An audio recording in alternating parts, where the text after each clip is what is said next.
और इस प्रकार ये हंसी खुशी का जीवन हमारा निजी जीवन नहीं बल्कि पूरे समाज का जीवन है। ये हमारे अकेले के लिए नहीं बल्कि हम दूसरों के लिए उदाहरण बन सके, इसीलिए पूरे समाज के लिए है। इसीलिए मायूस ना हो, निराश ना हो, याद रहे। और इस प्रकार मौलाना अबुल कलाम ने कहा है कि हमारी जिंदगी ये खुद की निजी जायदाद नहीं है। कहते हैं आगे, हर आदमी पूर्ण संग्रह का अंश है, और कहते हैं कि हर एक इंसान पूर्ण संग्रह का अंश है। अंश यानी कि मात्रा थोड़ी सी, पूर्ण संग्रह का अंश है। और दरिया में एक लहर अकेली उठती है। ठीक से सुने, दरिया में एक लहर अकेली उठती है, मगर उस एक लहर से अनगिनत लहरें बन जाती है। दरिया में सिर्फ अकेली लहर छोटी छोटी छोटी छोटी बनती है, इसके पश्चात इनमें से अनेक प्रकार की लहरें खड़ी हो जाती है। और उसी प्रकार अगर इंसान थोड़ा सा भी खुश है तो दूसरे लोग देखेंगे, खुशियां चारों ओर फैल जाएगी। इसीलिए ये हमारी निजी जायदाद नहीं, ये बात मौलाना अबुल ने बताई। तो याद रहे, एक छोटी लहर जिस प्रकार पूरे समुद्र को लहरों से भर देती है, ठीक उसी प्रकार हमें भी हंसी खुशी से पूरे जीवन को, लोगों के जीवन को भर देना है। ये जिंदगी का असूल है। खुद भी खुश रहिए, दूसरों को भी खुश रखिए। और यहाँ हमारी कोई बात भी सिर्फ हमारी नहीं है, हम जो कुछ अपने लिए करते हैं उसमें भी दूसरों का भाग होता ही है।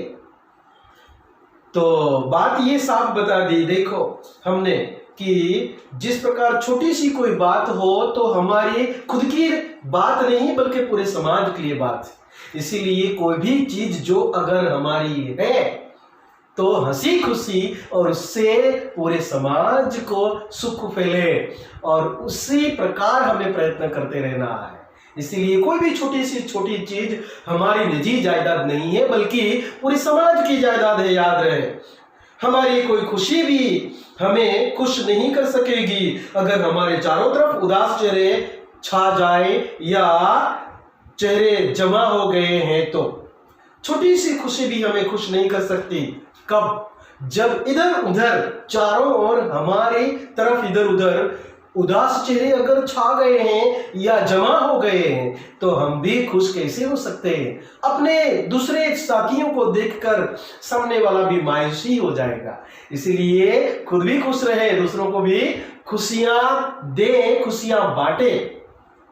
हम खुद खुश रहकर दूसरों को खुश करते हैं और दूसरों को देखकर खुद खुश होने लगते हैं। एक दूसरों को देखकर जिस प्रकार हम खुश हो जाते हैं उसी प्रकार खुद भी खुश होते हैं और दूसरों को भी खुशियां बांटते हैं। ये जीवन का पहलू बन गया है। इसीलिए हमारी ये निजी जायदाद नहीं है, ये खुद की जिम्मेदारी क्या है कि खुद भी खुश रहें, दूसरों को भी खुश रखें। ये बात याद रहे और यही काम करना है जिंदगी में। हमें हमसे कोई नाराज ना हो बल्कि सदा के लिए कोई न कोई खुश रहता होता रहे और हमें उसी प्रकार प्रयत्न करने हैं, कोशिश करनी है।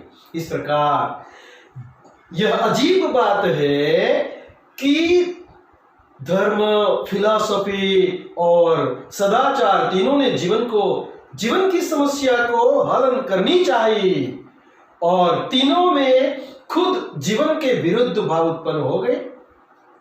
समझे आप? देखो, धर्म, फिलॉसफी और क्या सदाचार, ये तीनों ने जिंदगी की हल यानी कि जिंदगी की समस्याओं को हल करने की कोशिश की, सुलझाने की कोशिश की, लेकिन समस्या सुलझी नहीं, बढ़ गई। धर्म, फिलॉसफी और सदाचार से ये समस्या, जीवन की समस्या बढ़ गई, सुलझी नहीं। यहां ये मौलाना अबुल कहते हैं कैसे कि इसीलिए लोग समझते हैं कि कोई आदमी जितना ज्यादा बुझादिल और सूखा चेहरा लेकर फिरे उतना ही ज्यादा धार्मिक, फिलॉसफर और सदाचारी है। तो मौलाना अबुल बहुत बड़े चिंतक थे, इसीलिए उन्होंने बताया जितना धर्म में आप विश्वास करेंगे उतना आप खुश नहीं रहेंगे बल्कि डरेंगे। जितनी फिलोसॉफी आपको सोचने पर मजबूर कर देगी उतने ही आप लोग निराश होते जाएंगे। जितना ही सदाचार अपनाएंगे उतना ही आप डरेंगे समाज से कि मुझसे कोई गलती तो नहीं हो जाएगी। इसलिए याद रहे, ये सूखे चेहरे की निशानी है। धर्म, फिलोसॉफी और सदाचार इंसान को सुख नहीं देते बल्कि निराश कर देते हैं, राजी नहीं कर पाते बल्कि नाखुश कर देने वाले हैं। इसीलिए याद रहे, हमें सिर्फ इन बातों से दूर रखना है अपने आप को कि ज्यादा धार्मिक न बने, ज्यादा सोचे नहीं और ज्यादा सदाचार न अपनाए, मतलब शब्द प्लस आचार, अच्छा व्यवहार करने वाला। इसीलिए ये बात याद रहे, यानी कि समाज के साथ मिलजुल कर रहे और समाज की समस्याओं को सुलझाने की कोशिश में लगे रहे, तो ही हमारी खुशी दूसरों को मिलेगी और हम खुश होंगे। याद रहे, जितना धर्म में विश्वास करोगे उतना आप डरेंगे और नाराज हो जाएंगे। इसीलिए बहुत बढ़िया बात बता दी। और बुझा दिल हमें नहीं रहना है, बुझे दिल से हमें फिरना नहीं है, उदास चेहरा लेकर हमें समाज में नहीं घूमना है, क्योंकि हमें देखकर किसी का दिन बिगड़ जाएगा। कहेंगे यही लोग कहेंगे कि यार कैसा चेहरा है, उदास चेहरा, क्या लेकर घूम रहे चेहरे पर, क्यों मायूस है ये, क्यों मायूसी लेकर घूम रहा है, उसे देखकर पूरा दिन बिगड़ गया, यही बात बोलेंगे। इसीलिए खुद भी खुश रहे, दूसरों को भी खुश रखे। इसीलिए बहुत बड़े गीत भी बने, भजन भी बने और बहुत ही धुन भी बनी कि जिंदगी हमेशा हंसी खुशी से जियो। और वह यानी कि उदास चेहरा लेकर फिरे वह उतना ही ज्यादा धार्मिक और फिलोसोफर सदाचारी है। वह बात हमने देखी। मानो ज्ञान और पवित्रता दोनों के लिए दुख का जीवन अनिवार्य हो गया।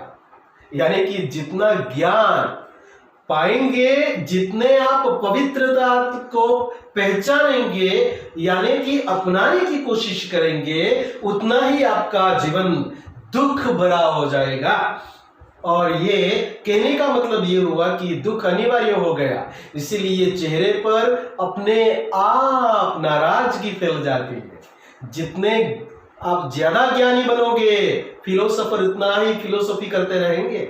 इसीलिए याद रहे, सिर्फ इतना अच्छा, थोड़ा सा अच्छा काम करो, अच्छाई और खुशी फैलाओ, यही समाज को चाहिए। और क्या चाहिए समाज को? इस प्रकार सुख बांटते रहो, सुख मिलता रहेगा, सुख बांटते रहो, सुख मिलता रहेगा। उसी में सुख निहित है पूरे समाज का। खुद भी खुश रहे, दूसरों को भी खुश रखे, यही बात हमें आगे बढ़ानी है।